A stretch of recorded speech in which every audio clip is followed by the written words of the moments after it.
तो जैसा कि आप सभी को पता है, लास्ट मंथ यानी जुलाई से काफी सारे एनिमे रिलीज होना स्टार्ट हुए थे, जिनमें से कुछ सीक्वल्स थे और कुछ न्यू एनिमे सीरीज थी। उन्हीं में से एक एनिमे सीरीज ऐसी थी जिसका क्रंचीरोल ने हिंदी डब में ट्रेलर तक निकाला था। और आप सभी को पता है, क्रंचीरोल ऐसी हरकत ऐसे ही नहीं करता। उस एनिमे की हाइप ही इतनी बनी हुई थी कि उसको हिंदी डब में लाना तो था ही, साथ उसका ट्रेलर भी रिलीज करना एक अच्छा स्टंट बन सकता था क्रंचीरोल के लिए। और ऐसा ही इन्होंने किया। उस एनिमे का नाम है गचियाकुता। ये एनिमे अभी ऑन गोइंग है और अभी तक इसके 4 एपिसोड आ चुके हैं और चारों एपिसोड 8+ IMDb रेटिंग के साथ है। और इस एनिमे को अभी 8.2 की IMDb रेटिंग मिली हुई है। तो क्या है ये एनिमे, इसकी इतनी ज्यादा हाइप कैसे है? इसका सिंपल सा आंसर ये है कि एक साल में कम से कम 2 या 3 एनिमे ऐसे होते हैं जिनकी बहुत ज्यादा हाइप होती है, जैसे कि 2024 का सोलो लेवलिंग और काइजू नंबर 8। ठीक इसी तरह इस साल की शुरुआत भी सोलो लेवलिंग से ही हुई थी और जुलाई आते आते गाचियाकुता की बारी है। और वहीं अक्टूबर तक पहुंचते पहुंचते वन पंच मैन की हाइप शुरू हो जाएगी। तो बाकी बातें साइड करके एनिमे के बारे में बात कर लेते हैं कि एनिमे की स्टोरी क्या है, प्लॉट क्या है, इसका जॉनर क्या है। तो भाई ये एनिमे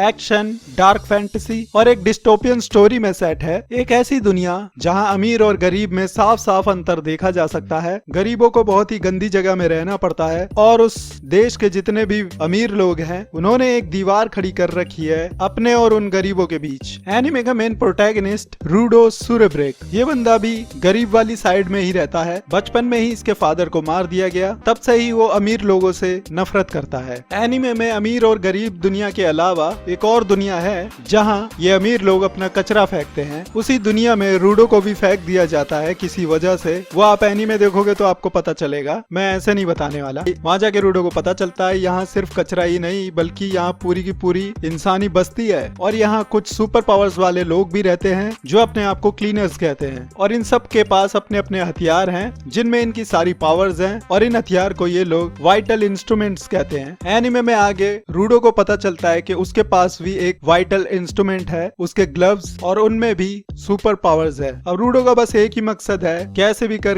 वहाँ वापस ऊपर जाना और जिन लोगों ने उसे इस गंदगी में भेजा है उन सब से बदला। और उसे वहाँ ऊपर जाने के लिए वो रास्ता भी ढूंढना होगा। उसे ये पता लगाना होगा कि वहाँ ऊपर जाएं कैसे, जिसके लिए उसे क्लीनर्स की टीम ज्वाइन करनी होगी जो एक तरीके से इस दुनिया के सुपर हीरोज हैं। तो ये तो हो गई एनिमे की स्टोरी। बात करें अभी तक आए चारों एपिसोड में एनिमे की परफॉर्मेंस कैसी है, सच बताऊं तो मुझे एनिमे काफी अच्छा लगा। एक शोनन एनिमे जैसा ही लगा, बस अपनी थोड़ी डार्क फैंटेसी वाला एनिमे। इस एनिमे की पहले एपिसोड की ही शुरुआत काफी जबरदस्त होती है। एपिसोड की शुरुआत में ही रूडो के रिफ्लेक्सेस को दिखाया जाता है और बिना किसी ट्रेनिंग के वो बंदा कितना तेज है ये एपिसोड की शुरुआत में ही समझ जाओगे आप लोग। उसके बाद एपिसोड के एंड होने तक धीरे धीरे स्टोरी को समझाया जाता है और जैसे ही पहला एपिसोड खत्म होगा आपको इसके आगे की स्टोरी जानने की खुड़क लगेगी कि इसका अगला एपिसोड कब आएगा। एनिमे का थीम सॉन्ग भी बहुत जबरदस्त है जो कि इस डार्क फैंटेसी वाले एनिमे को रिप्रेजेंट भी करता है। एनिमे का